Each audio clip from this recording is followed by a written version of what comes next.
ये कहानी तारापुर नाम के गांव की है, जहां सुरेश नाम का एक धनी व्यक्ति अपनी पत्नी नीलम के साथ एक बड़े से घर में रहता है। नीलम और सुरेश की एक 8 वर्ष की सुंदर सी बिटिया है, जिसका नाम दिया है।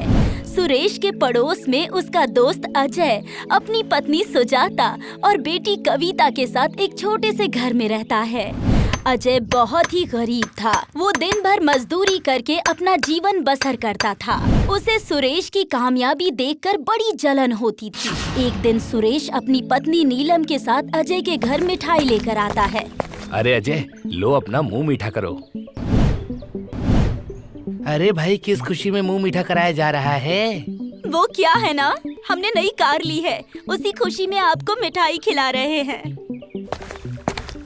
क्या बात कर रही हो नीलम बहन, आपने सच में कार खरीद ली? हाँ सुजाता बहन, पूरे 20 लाख रुपए की खरीदी है। आइए ना, आप भी कार देखिए, यहीं बाहर खड़ी है। अभी हम थोड़ा बिजी हैं, कार फिर हम कभी देख लेंगे भाभी जी। अच्छा, तो हम सब चलते हैं, पर कार देखने आप सब हमारे घर जरूर आना। फिर हम सब लोग कार में बैठ के एक लंबी सी लॉन्ग ड्राइव पर जाएंगे, ठीक है? हाँ ठीक है, हम जरूर आएंगे। मिठाई देकर नीलम और सुरेश वहाँ से अपने घर पर जाते हैं। देखा, सुरेश भाई से कुछ सीखिए, वो अपनी पत्नी की खुशी के लिए कितना कुछ करते हैं। उन्होंने 20 लाख रुपए की कार खरीदी है और एक आप है जो आज तक अपनी पत्नी को एक साइकिल भी नहीं दिला पाए। सुजाता वो बिजनेस करता है, वो महीने में जितना पैसा कमाता है ना, उतना तो मैं साल भर में भी नहीं कमा सकता। मैं ठहरा एक गरीब मजदूर, मेरे पास इतने पैसे कहाँ कि मैं सुरेश की तरह तुम्हारे सारे अरमान पूरे कर सकूं। मेहनत तो कर सकते हैं ना। सुरेश भाई कोई पैदा होते ही बिजनेस तो ना कर रहे थे, वो मेहनत करके ही इतने अच्छे मुकाम पे पहुँचे हैं। आज सारा गांव उनकी इज्जत करता है, और एक हम हैं जिसे लोग झूठे मुंह भी ये नहीं कहते कि कैसे हैं आप। सुजाता, तुम समझने की कोशिश क्यों नहीं करती? हाँ, सुजाता गुस्से में अपने कमरे में चली जाती है। ये सुरेश और उसकी पत्नी जब भी इस घर में अपने मनहूस कदम रखते हैं, हम दोनों पति पत्नी में झगड़ा होता ही है। अरे तू हवाई जहाज ले, पर यहाँ आकर क्यों बताता है मैंने ये लिया, मैंने वो लिया, ये इतने लाख में लिया, वो उतने लाख में लिया। अजय को सुरेश की बातों पर गुस्सा आता है और वो गुस्से में अपने घर से निकल जाता है। देखते ही देखते रात हो जाती है। अजय गांव के एक चौराहे पर उदास होकर बैठा हुआ था। तभी उसके पास एक रमेश नाम का व्यक्ति आकर कहता है, क्या बात है भाई, बड़े उदास लग रहे हो, कहीं तुम्हारी लुगाई ने तुम्हें पीट तो नहीं दिया? देख भाई, अभी मैं मजाक के मूड में नहीं हूँ, मैं इस समय बहुत परेशान हूँ। क्या परेशानी आ गई भाई, जरा हमें भी बताओ, शायद हम उस समस्या का कुछ समाधान कर सके। अरे यार, वो मेरा पड़ोसी है ना सुरेश, वो जब भी अपनी पत्नी के साथ मेरे घर आता है, मेरे घर झगड़े शुरू हो जाते हैं। अरे भाई, आखिर रमेश तुम्हारे घर पर आकर करता क्या है जो तुम दोनों के बीच झगड़े शुरू हो जाते हैं? अब क्या बताऊं तुम्हें, कभी वो अपनी पत्नी के लिए साड़ी खरीदता है, तो कभी गाड़ी खरीदता है, और फिर मिठाई देने के बहाने मेरे घर आकर कहता है कि मैंने ये लिया, मैंने वो लिया। बस यही सब सुनकर मेरी पत्नी मुझसे झगड़ा शुरू कर देती है। अरे भाई, तो तू भी अपनी पत्नी के लिए कुछ लाया कर। यार, मैं ठहरा एक गरीब मजदूर, मेरे पास इतने पैसे कहाँ कि मैं ये सब कर सकूं। तेरी बात सही है, मुझे तो लगता है ये सुरेश जरूर तुम्हारे हंसते खेलते परिवार को तोड़ना चाहता है। वो पैसे वाला तेरे जैसे गरीब व्यक्ति का मजाक बनाकर तेरे परिवार वालों की नजरों में तुझे गिरा रहा है। यार, इसने नाक में दम करके रखा है, इस रमेश का कुछ करना पड़ेगा ताकि हम चैन से रह सकें। मेरे पास एक उपाय है अजय, और उपाय भी ऐसा कि वो बर्बाद हो जाएगा और तुम्हारा नाम भी नहीं आएगा। अच्छा, ऐसा कौन सा उपाय है, जरा मुझे भी तो बताओ। ब्लैक मैजिक, यानी कि काला जादू। काला जादू? इससे क्या होगा? काले जादू से अच्छे अच्छे लोग बर्बाद हो जाते हैं। तो भी सुरेश पर काला जादू कर, फिर देख कुछ ही दिनों में अमीर से वो कैसा भिखारी बन जाता है। क्या ऐसा सच में होता है? हाँ, ऐसा सच में होता है। मैं एक तांत्रिक को जानता हूँ जो काला जादू करता है।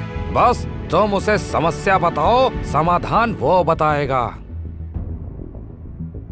अजय रमेश की बातों में आकर काला जादू करने वाले तांत्रिक के पास जाता है और अपनी समस्या बताते हैं, जिसके बाद वो तांत्रिक अजय को एक मिठाई का डिब्बा देते हैं। आब्राकाडाब्रा, गिली गिली पाशा छू। ले ये मिठाई, जाकर खिला दे उसे जिसे तू बर्बाद करना चाहता है। अजय काला जादू की हुई मिठाई लेकर अपने घर पर आता है। अरे वाह पापा, आप मेरे लिए मिठाई लाए हैं। नहीं बिटिया, ये आपके लिए नहीं है, ये सुरेश अंकल के लिए है। पापा मुझे मिठाई दीजिए ना, मुझे मिठाई खानी है, मुझे मिठाई खानी है। दे दीजिए ना बिटिया को, क्यों रुला रहे हैं आप? एक बार कहा ना कि ये मिठाई सुरेश भाई के लिए है। वो हमारे लिए हर बार मिठाई लेकर आते हैं, तो हमारा भी तो फर्ज बनता है ना कि कभी कभार उनके लिए भी कुछ लाया जाए। याद रहे, ये मिठाई सिर्फ सुरेश भाई के लिए है, इसे कोई भी हाथ मत लगाना। ये सुनते ही कविता और सुजाता अजय से नाराज होकर वहाँ से चले जाते हैं। बस एक बार सुरेश और उसका परिवार ये मिठाई खा ले, फिर देखना मेरे जीवन में आई ये सारी समस्याएं कैसे दूर हो जाती हैं। तैयार है सुरेश, अब तेरी बर्बादी के दिन बहुत करीब आ रहे हैं। अजय मिठाई का डिब्बा छुपा कर रख देता है, मगर कविता को किसी भी सूरत में मिठाई खानी ही थी, इसलिए वो आधी रात को उठकर मिठाई का डिब्बा ढूंढकर उसमें से थोड़ी सी मिठाई खाकर डिब्बे को अपनी जगह पर रखकर फिर सो जाती है। अगले दिन सवेरा होते ही अजय सुरेश के घर जाकर मिठाई देता है। अरे अजय, ये सवेरे सवेरे मिठाई किस खुशी में दे रहे हो भाई? तभी अचानक सुजाता वहाँ दौड़ती हुई आती है। अजी सुनिए, जल्दी घर चलिए, हमारी बिटिया को कुछ हो गया है। क्या हुआ है कविता को? पता नहीं, कुछ अजीब सी हरकतें करते हुए बेहोश हो गई वो, और होश में भी नहीं आ रही है। आप जल्दी चलिए। ये सुनकर सब अजय के घर जाते हैं और कविता को होश में लाने की कोशिश करते हैं। अजय, चलो बिटिया को जल्दी हॉस्पिटल लेकर जाते हैं। बिटिया को किसी भी सूरत में बचाना है। अपनी बिटिया के लिए सुरेश को चिंतित देखकर अजय को अपने आप पर गुस्सा आता है कि एक भले इंसान को काले जादू वाली मिठाई खिलाकर वो बर्बाद कर रहा था। फिर कुछ ही देर में कविता को लेकर हॉस्पिटल जाते हैं, जहां उन्हें पता चलता है कि कविता ने एक मिठाई खाई है, जिसके चलते शरीर ने काम करना बंद कर दिया है। पेशेंट की जान को खतरा है। डॉक्टर की बात सुनकर अजय दंग रह जाता है। डॉक्टर साहब, जल्दी से इसका इलाज कीजिए, इसे बचा लीजिए ना डॉक्टर साहब। इसके इलाज के लिए 5 लाख रुपए का खर्च होगा। क्या 5 लाख रुपए? इतने सारे पैसे मैं कहाँ से लाऊंगा डॉक्टर साहब? मैं तो गरीब आदमी हूँ डॉक्टर साहब। आप पैसों की चिंता मत कीजिए डॉक्टर साहब, मैं 5 लाख रुपए अभी आपको देता हूँ। आप बच्ची का इलाज शुरू कीजिए। ये सुनकर अजय की आंखों में आंसू आ जाते हैं। कुछ ही देर में सुरेश 5 लाख रुपए जमा करवा देता है और कविता का इलाज शुरू हो जाता है। फिर कुछ ही देर में कविता बिल्कुल ठीक हो जाती है। पापा, अब मैं बिल्कुल ठीक हूँ, मुझे माफ कीजिएगा। आपके मना करने के बावजूद भी वो मिठाई मैंने खा ली थी, इसीलिए मैं बीमार हो गई थी। हाँ बेटी, अगर वो मिठाई तुमने नहीं खाई होती तो मुझसे बहुत बड़ी गलती हो जाती। इतना बोलकर अजय सुरेश से लिपटकर बहुत रोने लगता है। मुझे माफ कर दो सुरेश, दरअसल मैं तुम्हें काले जादू वाली मिठाई खिलाकर बर्बाद करना चाहता था, पर मेरी बिटिया ने वो मिठाई गलती से खा ली और खुद बीमार हो गई। फिर तुमने बिना कुछ सोचे समझे मेरे लिए इतना सब कुछ किया। मुझे माफ कर दो मेरे भाई, मुझसे बहुत बड़ी गलती हो गई।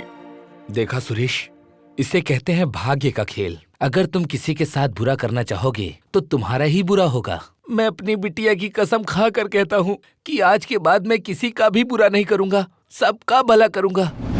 और उस दिन के बाद अजय सुरेश को अपने भाई से बढ़कर चाहने लगता है और आखिर में सब एक साथ मिलकर खुशी से जीवन बिताते हैं।